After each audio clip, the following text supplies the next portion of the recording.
Hello students, welcome to Study Guru Mantra. आज हम Indian polity पढ़ेंगे। ये क्लास 6 है। अगर बाकी की 5 क्लासेस आपने नहीं देखी हैं तो आप चैनल पर जाके देख सकते हैं, और अगर आप इस चैनल पर नए हैं तो चैनल को सब्सक्राइब कर देना और वीडियो को शेयर करना।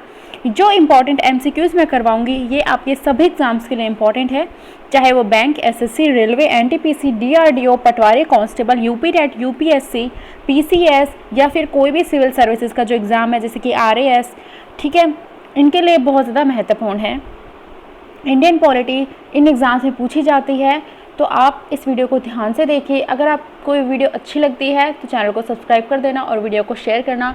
हाँ, और इससे रिलेटेड ये जो क्वेश्चन है ना, इनकी जो PDF है वो आपको टेलीग्राम ग्रुप पे मिलेगी। टेलीग्राम ग्रुप को ज्वाइन करने के लिए क्या करना है, आपको वीडियो के डिस्क्रिप्शन में जाना है, वहाँ पे आपको लिंक मिल जाएगा। टेलीग्राम ग्रुप को ज्वाइन करना, वहाँ पे आपको इसकी जो PDF है वो मिल जाएगी। ठीक है, तो ये क्लास 6 है। बाकी की 5 क्लासेस अपलोड कर दी गई हैं, आप जाके उनको देख सकते हैं। ओके, चलिए शुरू करते हैं। पहला क्वेश्चन, चलते हैं पहले क्वेश्चन पे।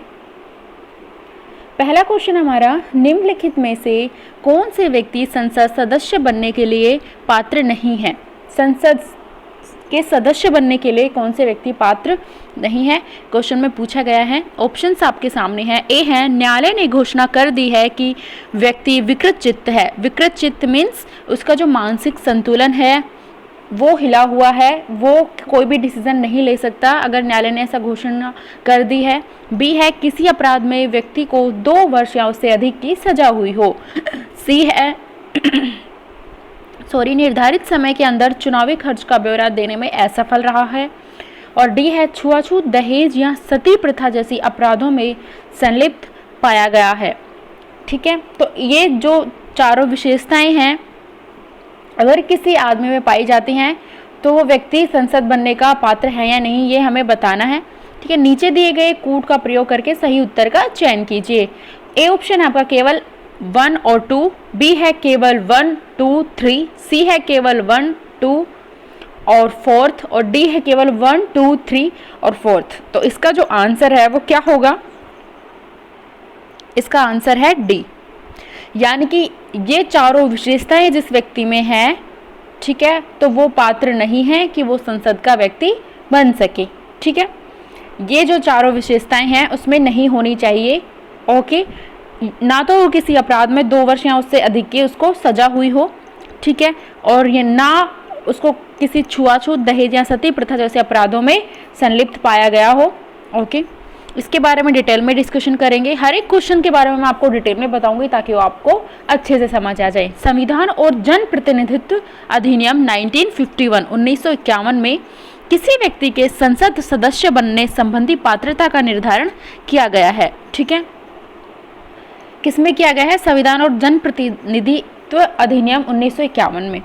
संविधान में उपबंध है कि कोई व्यक्ति संसद सदस्य नहीं बन सकता यदि न्यायालय ने किसी व्यक्ति को विकृत चित्त घोषित कर दिया है। ठीक है,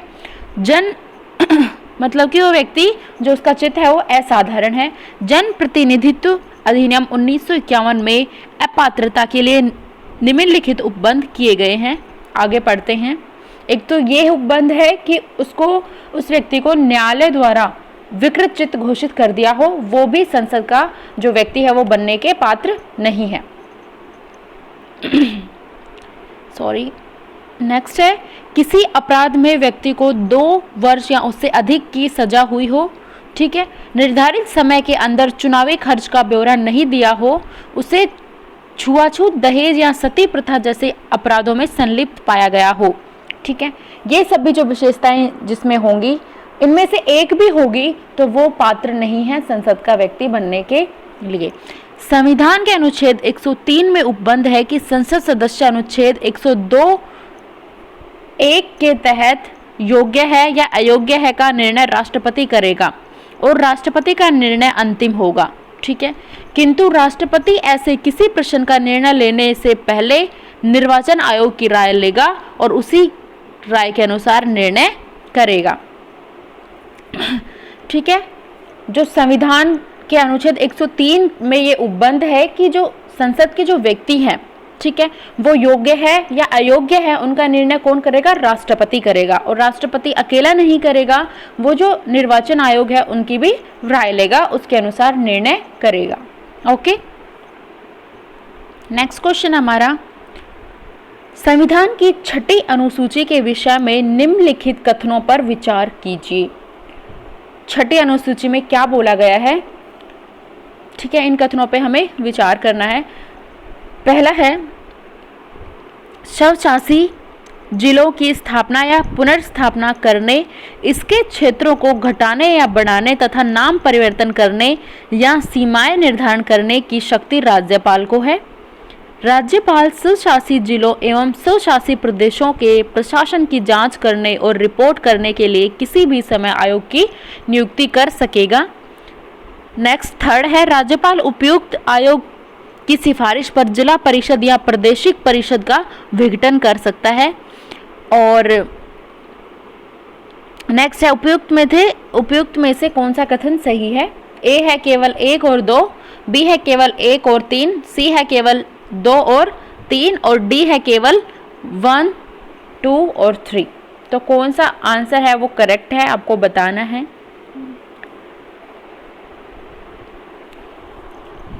चलिए मैं बता देती हूँ इसका करेक्ट आंसर। तो इसका जो करेक्ट आंसर है स्टूडेंट्स वो क्या है? डी, यानी कि 1, 2 और 3। फर्स्ट स्टेटमेंट और सेकंड स्टेटमेंट और थर्ड स्टेटमेंट सही है। ठीक है, क्या है इन स्टेटमेंट्स में? स्वशासी जिलों की स्थापना या पुनर्स्थापना करने, इसके क्षेत्रों को घटाने, जो स्वशासी जिले हैं उनकी स्थापना करना या फिर उनकी पुनर्स्थापना करना, उनको घटाना, बढ़ाना, उनकी सीमाएं निर्धारण करना आदि जो शक्तियां हैं वो राज्यपाल को हैं। ये बिल्कुल सही है संविधान की 6ठी अनुसूची के अनुसार। राज्य स्वशासित जिलों एवं स्वशासित प्रदेशों के प्रशासन की जांच करने और रिपोर्ट देने के लिए किसी भी समय आयोग की नियुक्ति कर सकेंगे। ठीक है, राज्यपाल, ये भी बिल्कुल सही है। राज्यपाल उपयुक्त आयोग की सिफारिश पर जिला परिषद या प्रादेशिक परिषद का विघटन कर सकता है, ये भी बिल्कुल सही है। ठीक है, इसके बारे में डिस्कशन कर लेते हैं। उपयुक्त तीनों कथन सही हैं। संविधान की 6ठी अनुसूची में उपबंध है कि राज्यपाल असम, मेघालय स्वशासित जिले हैं, इनके स्वशासित जिले त्रिपुरा और मिजोरम की जनजातीय क्षेत्रों में स्वशासी जिलों की स्थापना या पुनर्स्थापना, इनके क्षेत्रों को घटा या बढ़ा सकता है। कौन कर सकता है? राज्यपाल कर सकता है। ठीक है, असम, मेघालय, त्रिपुरा और मिजोरम की जो जनजातीय क्षेत्र हैं, ठीक है, उनमें जो स्वशासी जिले हैं उनकी स्थापना करना, पुनर्स्थापना, इनके क्षेत्रों को घटाना, बढ़ाना सब कुछ राज्यपाल कर सकता है तथा इनके नाम में परिवर्तन या सीमाओं का निर्धारण भी राज्यपाल के हाथ में है, कर सकता है। राज्यपाल प्रदेशों की प्रशासन की जांच करने एवं प्रतिवेदन देने के लिए किसी भी समय आयोग की नियुक्ति कर सकेगा। राज्यपाल इस आयोग की सिफारिश पर जिला या प्रादेशिक परिषदों को विघटित कर सकता है। ठीक है, संविधान की 6ठी अनुसूची के अनुसार संसद या राज्य विधानमंडल का अधिनियम स्वशासी जिला या स्वशासी प्रदेशों में लागू नहीं होता। ठीक है, या कुछ संशोधन या अपवाद स्वरूप लागू होता है। असम के मामले में इस प्रकार के निर्देश देने की शक्ति राज्यपाल को है। किसको है? राज्यपाल को है। किंतु मेघालय, त्रिपुरा एवं मिजोरम के मामले में संसदीय अधिनियम के संबंध में निर्देश देने की शक्ति राष्ट्रपति को है। जो कहाँ पे? असम में जो ये शक्ति है, ठीक है, इस प्रकार के निर्देश देने की जो शक्ति है वो राज्यपाल के पास है। ठीक है, संसद या राज्य विधानमंडल दोनों के मामले में राज्यपाल के पास है। किंतु जो मेघालय और त्रिपुरा है, ठीक है, इनके मामले में संसदीय अधिनियम के संबंध में निर्देश देने की जो शक्ति है वो किसके पास है? राष्ट्रपति को है। एवं राज्य विधानमंडल के संबंध में निर्देश देने की शक्ति राज्यपाल को प्राप्त है। ठीक है, नेक्स्ट क्वेश्चन है वो इम्पोर्टेंट है। देखिए, निम्नलिखित अधिनियमों पर विचार कीजिए। एक है 1793 का अधिनियम, 2 है 1813 का अधिनियम, 3 है 1833 का अधिनियम और 4 है 1853 का अधिनियम। ठीक है, इनमें क्या बताना है? ये बताना है कि उपयुक्त में से कौन से अधिनियम चार्टर अधिनियम के नाम से जाने जाते हैं। ये बहुत इंटरेस्टिंग क्वेश्चन है।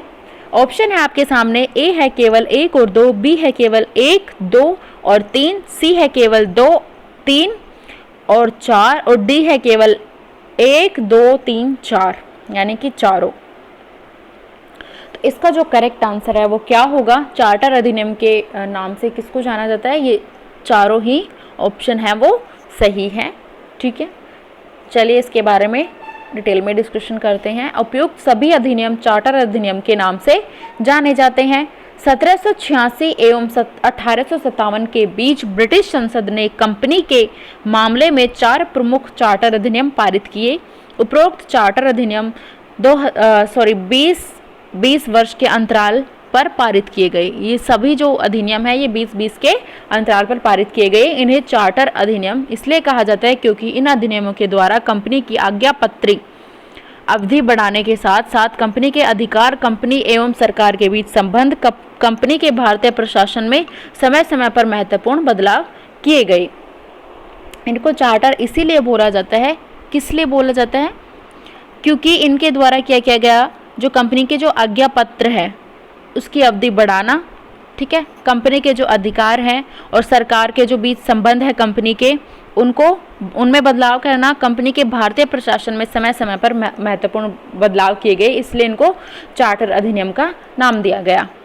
ठीक है, नेक्स्ट क्वेश्चन हमारा, भारतीय शासन अधिनियम 1858 के संदर्भ में निम्नलिखित कथनों पर विचार कीजिए।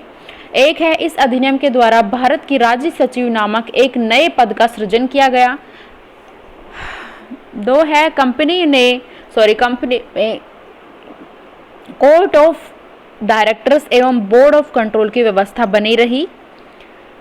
3rd है, गवर्नर जनरल का पद का नाम बदलकर वायसराय कर दिया गया। और 4th है, लॉर्ड विलियम बेंटिक भारत के प्रथम वायसराय बने। तो इसका जो करेक्ट आंसर है वो हमें बताना है। ए है ऑप्शन केवल 1 और 2 सही है, बी केवल 1 और 3 सही है, सी केवल 1, 3 और 4 सही है, डी में क्या है 1, 2, 3, 4 यानी कि चारों सही हैं।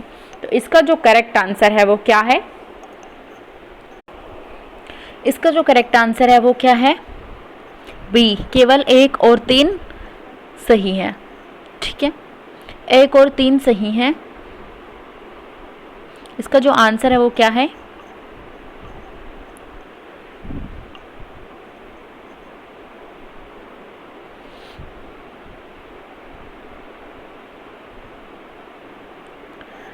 केवल 1 और 3। ठीक है, यानी कि जो भारत शासन अधिनियम 1858 है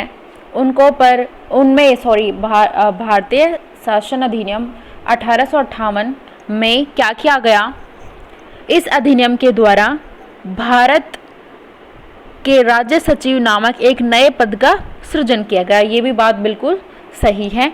और दूसरा क्या है? गवर्नर जनरल पद का नाम बदलकर वायसराय कर दिया गया। ये भी बात बिल्कुल सही है। चले इसके बारे में डिटेल में डिस्कशन करते हैं।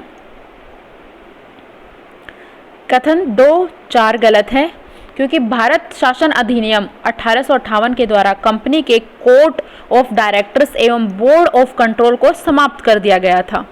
ठीक है, एवं भारत में द्वैध शासन प्रणाली का अंत हो गया, यानी 2 तरीके से शासन किया जा सके, द्वैध शासन प्रणाली होती है। भारत का प्रथम वायसराय लॉर्ड विलियम बेंटिक को नहीं बल्कि लॉर्ड कैनिंग को बनाया गया। ठीक है, भारत का प्रथम वायसराय किसको बनाया गया? लॉर्ड कैनिंग को बनाया गया। ओके,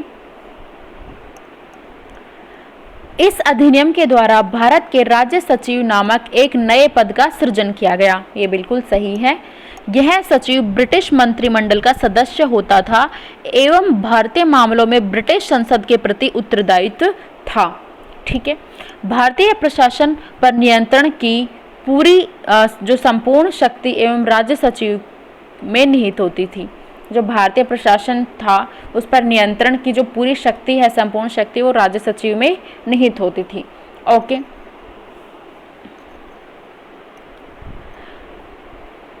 भारत सचिव की सहायता के लिए 15 सदस्यीय एक परिषद काउंसिल ऑफ इंडिया का गठन किया गया। यह परिषद एक सलाहकार समिति थी। परिषद का अध्यक्ष भारत सचिव को बनाया गया था। गवर्नर जनरल का पद वायसराय कहलाने लगा। गवर्नर जनरल होता था उसको क्या बोला जाता था? वायसराय। ठीक है, क्योंकि इस अधिनियम के तहत कंपनी के शासन को समाप्त कर दिया गया। भारत का शासन सीधे महारानी विक्टोरिया के अधीन चला गया।